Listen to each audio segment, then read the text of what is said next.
in Tampa because our defense is way better than the Rams. I mean, they are better. We're the best front seven in NFL, so it's going to be easier for Tampa. They're a little bit better than. Well, we made them look bad. Right, I think so. I'm picking Tampa. All right, let's talk about this Detroit Lions-Carolina game. We got to give at least 5 minutes to Did our Scott team. pick Tampa? I picked St. Louis. St. Louis. He picked first. Okay. All right. So you're picking St. Louis. All right. I'm kind of hoping. Right. It ain't gonna happen. Tampa Bay's gonna win that game. All right. So Joey and me are gonna be at Bank of America Stadium on Sunday, where the Carolina Panthers, one of the top defenses in the league, hosts one of the top offenses in the league, or at least what looked like against one of the worst teams on Monday night, Awful. New York Giants. Good Lord. I said on the radio, I get to go on Pirate Radio 1250 every Friday right now during the season, and I thought that the Giants were going to be the second worst team in the NFL to the Cleveland Browns. I might be wrong. They might be the worst team, but so you gotta take that into account some with Detroit's production and how relaxed and easy it was for Matt Stafford. But that's a good offense, Joey. Going in, what are you thinking about this game? I'm excited. I think this is a statement game because nobody gave respect to Carolina Panthers. The defense, when you have a defensive team that doesn't rely on putting up 34 and 37 in Atlanta, instead we're going to try to make it a race to 20 and see who are race to 17 to see who can get there first. Look, everybody forgets about it because it's not sexy. That's what it comes down to. But it's like the home cooking, Joey. It's like going home to mama's house and remember just how good those mashed potatoes, that fried chicken was, because defense is like home cooking, Joey. And we're going to be at home. What do you think about this game, Joe? I'm excited. I think it is a chance to be a statement game. I do believe the Panthers, it's going to be a fantastic test to see where this team really is. Cam will be back. Talk about being thrown into the fire. So it's going to be good. Charlotte should be just pumped up. I know it's going to be a very electric atmosphere there, and I want to see what we're able to do against Calvin Johnson and Matthew Stafford. I'm very interested. I think also, I'm with you. I think that I'm interested to see because I'm going with our boys, Carolina Panthers, to win this one at home and change the tides of public opinion. I'm interested to see who wins it for us, though. Is it the defense that wins this game, or does the defense stick in there and play a tough game, and maybe Cam comes and stuns everybody because everybody's sleeping on a boy that is a superstar. You guys forget how good Cam Newton is, and so are we, guys? Are we crazy for feeling strong about this game, guys? I don't know if you're crazy, but I don't think that Cam Newton's going to be this huge savior for an offense that, it's going to be okay this year, but it's not going to be an offense that scores 20 points every week. Would you say? How about this? It doesn't matter. Is our offense improved from last year? Would you agree with that statement? Slightly at best. Slightly. And not at wide receiver. Wow. What? That's the craziest. That's the dumbest thing I've ever heard. And so I don't mean to be like offensive, dumb, but like. And had chemistry with Cam Newton. Who did? Who had chemistry with Cam Newton? Steve Smith. Brandon LaFell? Steve Smith, LaFell. He sucked. Yeah, LaFell sucked. Trash. And Ted Ginn Jr. didn't even make the Arizona Cardinals team other than a punt returner. So our best receiver last year was our tight end who wears snowshoes every Sunday. Right, who's a legitimate receiving option. That's it. He'll catch the ball. You don't expect anything after that. I'm more worried about your ability to stop Calvin Johnson. And I don't think we will. I don't think we will. I don't think I don't we'll think we stop need to. him. I'm intentionally starting Calvin in every league that I have him, and not just because he's Calvin Johnson. Well, that's the No. silliest thing I've heard. Also, that's two silly statements. Why would you ever even consider not starting him. Calvin Well, Johnson? let's put it this way. Did You're you gonna- draft You're him for gonna find him in a matchups? prime spot this week because he's going against Anton Kayson Right, and and Charles Godfrey I don't think you can and Roman Harper, the safety backer. You cannot hope to stop him. You can only hope to contain him, and that's what we're going to do. He's going to get his catches, but we can't let him get the catch and then make a 40-yard run. I love it. Good luck. All we gotta do is with tackle low him. Roman Harper with Thomas Aku, who's injured. All we gotta do is make. Okay, all right, Greg, get in here and look. And tell us why you're understand that- laughing. I understand that you guys don't like Carolina, but this is going a little over. It has nothing to do with going against Carolina. I don't think they match up. All right, let me get this right. Now, Detroit is coming in with quarterback Matthew Stafford. We're talking Eric Ebron. We're talking Calvin Johnson. We're talking about Golden Tate. We're talking about Reggie Bush, Joique Bell. I mean, they got like a stock full of weapons. Yes. You ain't stopping everybody. No, but Yeah, if Matt Stafford is running for his life or throwing off of his back, it doesn't matter who they have out there. Well, yeah, when he Detroit- just dumps it off to Reggie Bush and Bush gains 80 yards for a touchdown. Exactly. And number two, you got to remember That's the guy that we are most concerned with in Carolina is Reggie Bush. Other than that, Golden Tate is no better than a number 2 receiver on most teams in the league.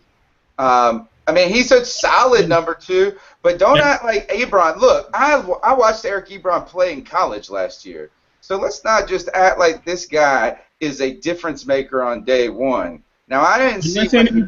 Not a difference maker, but that's still an added weapon. That's all I'm saying. That's All right. still somebody to Joseph Faria, who's especially in the red zone, who's a nice target. I'm sorry, Detroit coming in there and they handling business on you. No, you're crazy. You are Yeah. crazy. You're not giving any. You know what? You're right. I am crazy. I'm crazy enough to Conspiracy. his name. All right, Right. I'm gonna go ahead and put this issue to rest, Joe, and tell them this: we play zone defense. Yes. So what? Here's gonna happen Oh with my that. God, Drew. We're gonna. Okay. You're so screwed. You play zone I against cannot Detroit wait Lions. until next week when I we know. They need to I know. get fried. I mean, Look, hold on. Let me speak on this because Okay, you guys go got for it. this twisted. You got it twisted. I'm What we're listening. going to do is this: is Calvin Johnson is going to have a big game. No dispute. No disputing 200 that. yards, 2 touchdowns. Fine. How But much? I want to know this: is didn't 200 he? yards, 2 touchdowns. No way. Fine. No I'll way. give him that. Go ahead and give him that, Joe, because he did that last year, and they lost.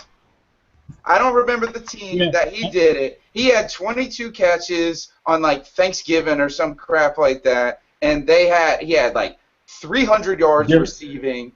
It was the greatest. different offense. What's What? that?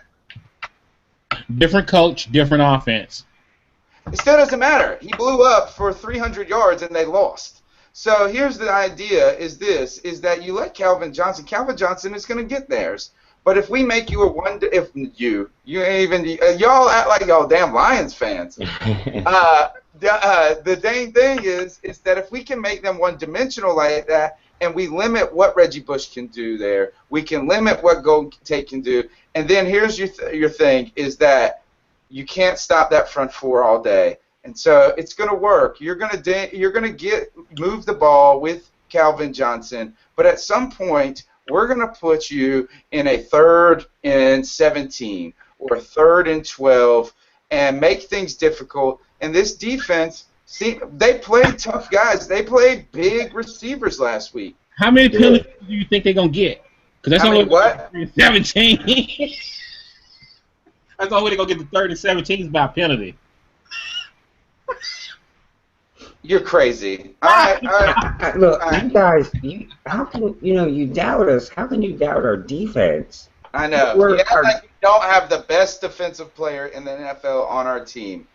That we don't have the best. This is coming from two teams that don't have any pass rush, obviously. So they don't know, Joey. They don't know, Joey, how much a pass rush. What's that? When did Navarro Bowman get traded to the Panthers? Navarro Bowman is Patrick not. Willis get traded to the Panthers. You think Navarro Bowman hasn't played this year, so Yes. we need to slow our roll on just how good he is when you haven't seen him come back from an injury.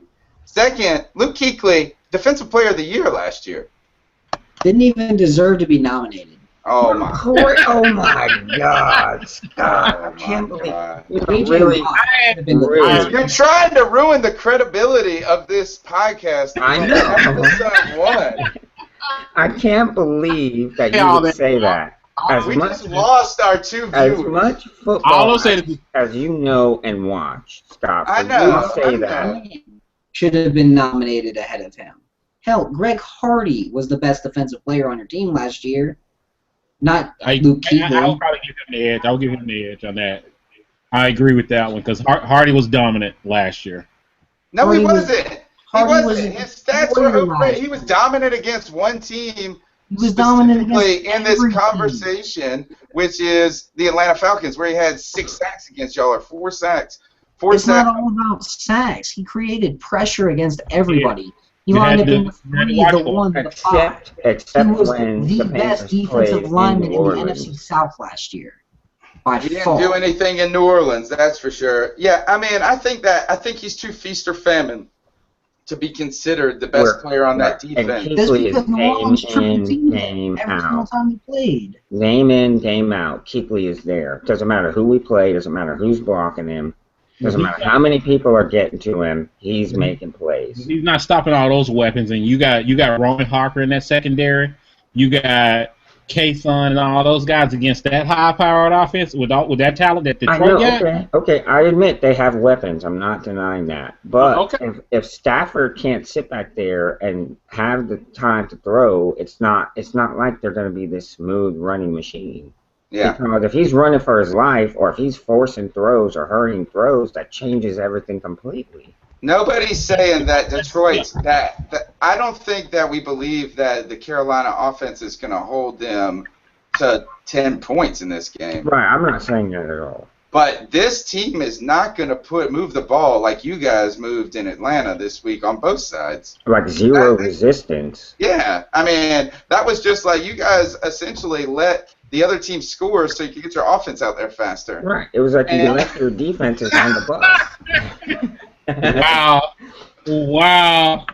So, okay. And if you think we sound ridiculous saying that, this is only a quarter of how ridiculous you sound that them saying Luke Kuechly shouldn't have been nominated, that Navarro Bowman is good, but I don't know. Bowman is better than Kuechly now. I'm sorry. Bowman is better than Kuechly. Not right now. Not right now. Not right now. He's not better than me right now since you also can't me. I know. All right, Joe, I can't even stomach this discussion with these guys. Let me just all say, right, here, let me ask you one question. Let me ask Scott and Greg one question. If Carolina wins this game this week, what will that change in your mind about this team that you really have very little obvious respect for anything about them? Well, that's because they have very little obvious talent on the team outside of their front seven. Okay, so if they'd have to answer the secondary to win. Answer the question. If we win this game, will it change anything about your opinion about our team? I would say y'all are a little better than I thought you were. A little. So they're the best offense. They're this high-powered, crazy offense that a great defense can't stop. And if we beat them, to have a great defense, you have to have 11 great defensive players. You have 7. Yeah, nobody's putting Roman Harper in the Hall of Fame. 4 crap defensive players. Yeah, you can't do that. So you're trying to tell me you guys then, with that argument, you have great offenses. See, with that argument doesn't hold water because with your offense, essentially you don't have a great 11 offensive players. Yeah, they've got a great 13 offensive players. No, well, he's talking right. He's talking about the Falcons. I'm talking about the Falcons. Is that Yeah. it's not like you have a Roddy White, great running Julio back. Jones, You don't Devin have a Hester, great running Aaron back, and Douglas, you don't have a great Matt Ryan, offensive line. So you don't have a great offense. 4 running backs, 5 guys on the offensive line who can pass protect, who can run block now. A Oh my solid gosh. swing tackle and Creamy. Oh It's a my better gosh. offense. This is like Is it just because you hate the Panthers? Is that what it is? Oh, wow. You just hate the team? Because Yeah. nobody, you never. Just call it don't think they have any offensive talent outside of Cam Newton and Kelvin Benjamin and Greg Olsen and your 2 good running backs. That's it. And he just keeps listing people's names. Oh, yeah. And then he's like, and then, by the way, and then, look, you have one lineman that would start on any other team. Every other lineman wouldn't even be a backup in Atlanta. That's what you have. That's all you have. You act like all of a sudden it's the most improved thing ever. Okay, Greg, so you said just a little bit. Scott obviously won't change his opinion. We could blow him out by 40, and he'll be like, still won't matter. I'll give you. Yeah, you're not blowing. I don't think you're blowing the. Towards ACL in the first play if you blow him out by 40. That's all right. I'm being exaggerative on purpose because I'm saying this is that if we beat this team, it doesn't sound like you guys are going to have any different opinion about the validity of the win. And that just seems strange because you guys can have this little boyfriend matchup but in Atlanta where everybody's like, oh, I lost and it was a great game and that we're still awesome. But then Carolina beats a division rival with with a backup quarterback, and then if they beat Detroit, then it's just like, oh, well, sorry. But you got mediocre. The division rival was already playing a backup quarterback themselves. Yeah, I don't argue that. It's still a division game. Still a division game. It's still a division game. But you're the worst team in the division, and you barely won it. Yes. I mean, now I agree with you saying that they are the best team in the division, but a lot of people were picking them to contend in this division. Yeah, because they don't realize that they didn't have a damn offensive line there. Right, I agree with you 100%. The Tampa Bay offensive line is worse than the Carolina offensive line. That's how bad it is. I agree with that because that line can't protect anything, nothing. I wouldn't want to be quarterback behind that line. We're about 20 minutes over, fellas. So I'm going to ask you then. I'm going to go ahead and make y'all's picks for you then. Scott, Detroit. Greg, Detroit, and then me and Joe are going Homer here. Joe, are you picking the Panthers? Clearly. All right. I want to know. So this is that. Even if the Panthers lost by 3. It would say nothing. It would be like, oh, well, the offense, their defense sucks, and blah, blah, blah, and we can only name 2 players on their defensive team, which is that linebacker, who I don't know his name. What's his name, Joey? Got player of the week or whatever? Oh, DeAndre Levy. Yeah, Levy and Sue. And, well, you know what? And Nick Fairley. Nick Fairley is almost a bust. You know, Fairley's not a bust, man. Fairley's been good last year. They were talking about he was in the doghouse with the coaches. Yeah. But he's back in the doghouse, but he still played the primary snaps at under tackle. Yeah. And he came in out of shape. Yep. Well, he's fine now. We'll see. He played the Giants. They played the Giants, fellas. That was a hands to the face penalty this past game. That was the only bad play. Yeah, are both of you guys' games at 1:00? Yeah. Yeah, I know. Yeah, mine's at 1. I know ours is. Yeah. All right. The reason I'm asking is because, as possible, I do expect to hear from you as your eyes kind of turn and watch what's going on in Carolina. We will. Oh, what time's your game in Carolina? 1:00. It is a 1:00 game. Okay, so yeah, I'll be keeping watch on what's going on. I probably won't pay attention to it. I'll probably watch it after the fact. Yeah. Well, here, this is what you're gonna watch. Yeah. It's the Panthers beat the Cowardly Lions, and if Sue only had a heart. Oh my That was goodness. a Okay, well, well-deserved phone. I'm Hey, calling. now, hold on. Let me ask you this question: if Okay, y'all get lit up like 35-10, Okay. what are y'all gonna say? we're gonna say a lot. Yeah, That's we'll not have a good. lot to say. We'll Yes. have a lot to say. Trust Is me, we'll that You'll have a start agreeing lot with to me say. about your secondary then, huh? Uh-huh. I think Let's this. I see. think you're I underestimating. I had to think ask that this. question because you asked us if you win, how we gonna feel about it.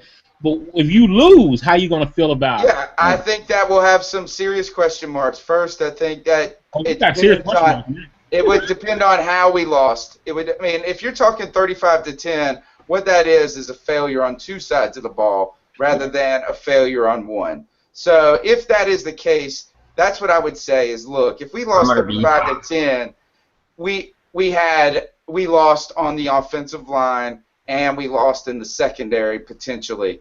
Well, obviously, if they put up 35. Here's the thing that I think you guys overestimate, though, is the way we use guys that you're familiar with. You're most familiar with the two names that are related to your team, respectively, Thomas Deku of the Atlanta Falcons and Roman Harper of the the same. Saints. And I can understand. Look, Roman Harper is known for giving up the big play in coverage. They say for every big tackle he does, every big tackle that he makes and blows a dude up in the middle or in the run game, he blows a big pass play. Similarly, the storyline for Thomas Deku is that he can't tackle. Well, now let me just go ahead and say this. We only played Harper like 10 snaps in the game against Tampa Bay. And all of those were in run defensive, or 90% of those were in run plays and bringing him and using him in that fashion. The other thing is with David, That's what I'm saying. so I mean, so I think we can exaggerate by just looking at the player on a singular level on how he's going to be used. Similarly for Thomas Deku, I think this is that I've seen him nothing but perform well in training camp, in the preseason. And so I understand he didn't play well for the Atlanta Falcons last year, but nobody on that defense did last year other than Trufant. And so to say, and look, he was a Pro Bowler, and now what you got to do is just say this, is that his Pro Bowl was stolen by people like Scott, who are just so much homers, they'll sit on NFL.com and just vote for him to go to the Pro Bowl. You realize he was an alternate that got selected by the coaching staff because the San Francisco safety said no, right? Is that how he went? That's how he went. Okay. Well, he did still have like 8 interceptions that year or something, didn't he? He had like 6 interceptions, and he still missed 30 tackles that year. Okay. So I think that's my answer. Is that yes? Do I believe our secondary is that good? No, I don't. I'm not claiming them to be. But what we just have to do is they just have to be good enough to not give up big plays. Right. It's situational football. That's what Yeah. we're doing. We're playing situational football. We're bringing certain people in certain situations and counting on our front seven. That's it. So Scott, is that good enough of Well, an that needs- answer for you in what we would say? And if our offense only puts up 10 points, we're going to say Cam's rusty. That's, of course, what we'll say. And that we got nobody but Benjamin, we would say, and that our running backs are old and Jonathan Stewart is made of glass. But I don't see all this happening, though. I just really don't. I don't think we're going to be blown out. I think we're going to win. I say 27-17, Carolina Panthers. Wow. Yep, stunners. Cam Newton blows it up like his first game. Yeah, I Are don't you see writing that that? happening. Okay. All right. Well, I know that you don't. You've already articulated that, but you asked. Well, So- I think you're going to start facing teams that have their strengths and all of your weaknesses, Mhm. as opposed to a team that's got all of their weaknesses with all of your strengths. Yeah. Well, good. We need it. We need a test. We need the growth. I would say this: if we stop, how about this? Is that if we hold this what number do we have to hold the Detroit Lions to offensively for you guys to say this defense is something to be reckoned with? What's the number? Is it 17? I'd say 21. This is a really good Lions offense. Okay, Jason, if we hold that team to 21, you're going to be impressed? I'm going to be very impressed. That's a hell of an offense. Yeah. Okay. I think that's a reasonable number, Scott. I think that's a reasonable number. It's the first reasonable thing he said since we stopped talking about the Falcons. I mean, and if you hold them to 17, I'll be even more impressed. Yeah. We can. 17, it'll be huge. But I don't see that happening. I see him putting 35, 42 up on you. Wow. Yeah, Lord. I don't have anybody that I don't think you. And I don't think you. By the way, that game where Calvin had 14 catches, 329 yards, and a touchdown. They won. We gave up 15 points a year. We gave up 15 points a year last year, and our defense is better. That was last our year. defense is improved from last year. But it's not, because Robert Lester's on your practice squad and not playing in your safety. Because he's not good. He's not as good as people think. He was better than Thomas Deku was last year. He was better than Roman Harper was last year. They didn't even play the same position, right? Didn't Robert Lester play a lot of strong safety, Joe? He's better than... Yeah, I think so. He did. Chucky Godfrey. He's better than Roman Harper. Yeah, because Harper's a strong safety. Lester had a good year last year. There was no reason to pull him out and bench him and put him on the practice squad. No, I agree. He hurt his ankle. He hurt his ankle, dude. That was it. He did hurt his ankle. If that's the case, then that makes sense. Because there's no reason for him to... And he didn't have a good preseason. He didn't have a good preseason, but he's one of those guys that obviously plays better in a game than he practices. But he did get hurt. Safety, look, our secondary is the weakness on the defensive side of the ball. No questions asked. Yeah. But here's the thing, is it's like this. It's like, oh, we're not going to – it's just so discounting of the weaknesses on your own team, as in, like, you have no pass rush, and then you're like, well, we can handle it. So I just feel like I'm admitting that that is not the strength of our team, but we don't need them to be. So we'll see. We'll see. Next Wednesday. Next Wednesday. That's right. Next Wednesday. And we'll eat our crow if we're wrong. Let's go ahead and just close it out, fellas. Go ahead and tell. Yep. We'll go to New Orleans, the semi-rational and always insightful Intense GB. Tell them how they can get after you. Well, you can contact me at IntenseGB on Twitter. So I'm always around all the time. Like I said, Greg Barber, New Orleans Saints writer for football.com. So, looking forward to hearing from you. And Panther fans will be contacting you, but not as much as Scott. Scott, tell them how they can get after you, buddy. You can find me at Scott Karasik. You can find my work at Bleacher Report, and you can also find a lot of my stuff on DraftFalcons.com as well. Joe, tell him what you got to say. Other than that, his dog I heard his dog just wake up to take a dump because after all those statements he made. Yeah, I'm Joe Riolano. You can follow me on Twitter at Joe Riolano.